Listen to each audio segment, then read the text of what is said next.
Hello, book lovers. It's me, Margot. I wanted to talk about your calendar and balancing UBAM so that it works for your life and doesn't take over. Because we want UBAM to be an asset to your life, to your joy, to your bank account, and all that jazz. So let's talk about calendars. So I'm going to post a blank calendar here so that you can print it if that's something that works for you. You might have a calendar like this. You might have a planner. You might do it all on your phone.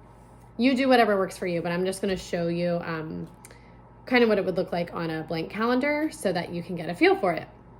So again, the purpose is so that this does not take over your life and it's an asset. So one of the things you can do first is by looking at this calendar is just start by thinking about and Xing off the days that do not work for you and your family.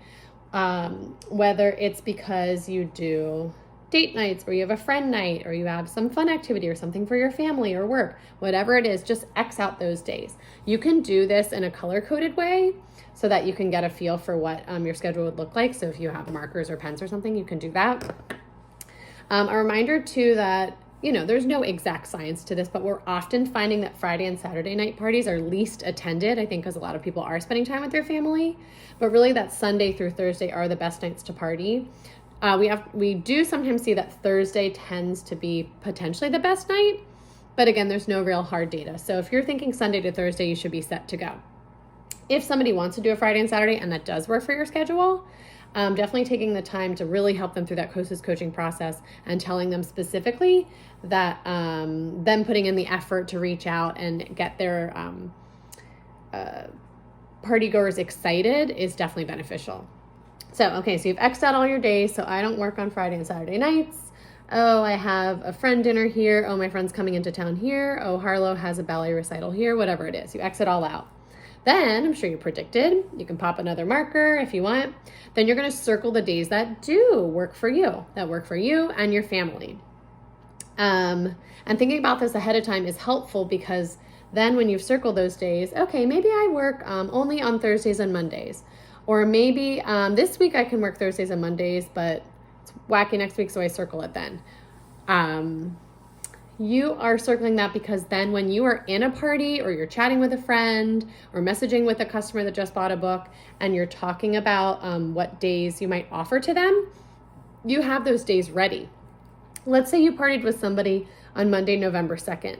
Then if you know ahead of time, I have Monday, November 9th open, that works for me.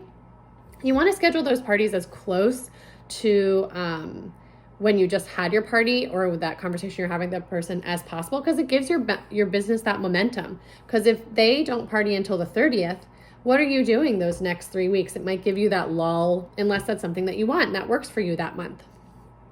Because then you can just keep that business going. Also, then your host stays excited, especially if they're coming from a party. They just had so much fun. Hey, I want to do this. Yeah, totally. Let's do it. Yeah, let's do the 9th. And then you just jump right into hostess coaching and take that momentum for you and them. I usually offer, it depends on the situation, but I often offer 2 date options to people to give. Unless there's just one date that I really want to get booked, then I might just start with one. They can always say no, and you can have a conversation with them about other days that might work. I also often offer just one time that works best for me and my family. Keeping in mind time change, like if they're in a different time zone, then you might be thinking about, that's right, you're in Central Time and I'm in Eastern Time. How about would 7:30 p.m. Central Time work for you? Because that would be 8:30 for me, which is my preferred time. Again, they can say, no, actually, that's too late, that's too early, whatever, and you have a conversation. But again, you're the expert. This is your business. You're setting yourself, your family, and the host up for success. Let's see. You could consider doubling up parties and stacking them. So, for example, booking 2 on that Monday, you're already working. You know that night works for your family, especially if you have like a holiday like Thanksgiving coming up, which of course we do, it happens. Then you can double stack because maybe you're going to have a lighter week, or for your family there's something busy that week and you want to double stack. Also, we know that often 1 or 2 people don't end up partying that's scheduled. Whether something came up in their life or they just don't write you back, which happens sometimes. And if you have those 2 parties scheduled, then at least you're having that one that night more likely. And then again, you can book from their party and continue that momentum. I also have a running list in my calendar, actually in my phone. It's just a note or like a Google Doc basically. And it has like November. The 2nd is Sarah's party. The 2nd is Susan's party. The 9th is Jenny's party. The 9th is Michelle's party. And then I'll jot a little note. Let's say they were the prize winner and I owed them $30 in party bonus bucks. Then I would put that right in my note in my phone.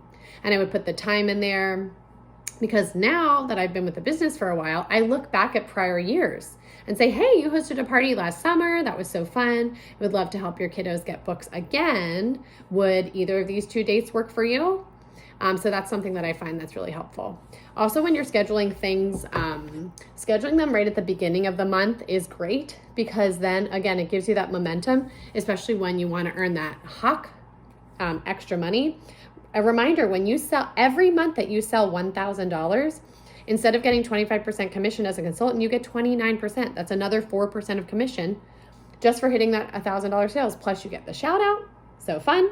You feel proud, of course, of your hard work and effort. And also you get that prize, whatever that fun prize is from the home office. So again, use calendars wisely to set yourself up for success so that UBAM is fitting into your life delightfully and is an asset and isn't stressing you out and taking over your life. Always reach out to your team leaders, your Aussie buddies, HOC team, whoever is supporting you, so that you can set yourself up for success. Thanks, guys.